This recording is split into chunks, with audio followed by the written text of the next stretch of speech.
My constituents want the performance, accessibility and quality of bus services to be improved, and that is why I support new clause 34, and I thank my honourable friend, the member for Broadland and Fakenham, for retabling it.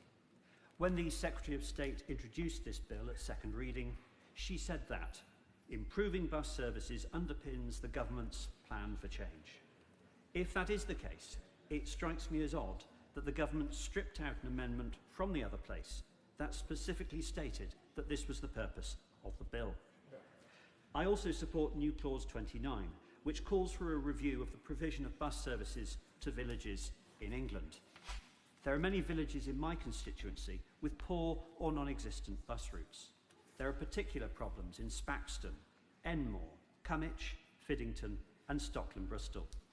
These villages find themselves just off the main routes, and the residents are left all but stranded, unable even to get to and from Bridgwater unless they have a car. Even in those villages that do have services, far too often those buses stop in the early evening. For example, the last number 16 bus to Langport, which serves Western Zoyland, Middlezoy and Othery, leaves Bridgwater at 5:15 p.m. Not only does this mean that these services fail to cater for those who want to travel for leisure, but also that many constituents are unable to use buses for commuting because they can't get home after work. The review should also consider the integration between different modes of transport, which is an important issue for those living in rural areas who need to travel further afield. There has been no usable bus stop at Bridgwater railway station for several years because of road layout problems. It's a relatively small fix, but despite running Somerset Council for the last 3 years, the Lib Dem administration seems unable to fix the problem. We must ensure that the bill obliges local authorities to act in circumstances such as these, and I hope this review might assist in that. Another problem my constituents would wish this review to consider is the issue of seasonal timetables.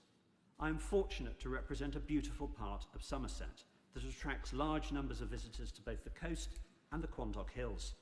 During the summer, demand for buses is understandably higher. What the bus operators seem to forget, however, is that the local resident population relies on bus services continuing all year round. Seasonal buses help those in the north of my constituency commuting to work or college in Weston-super-Mare.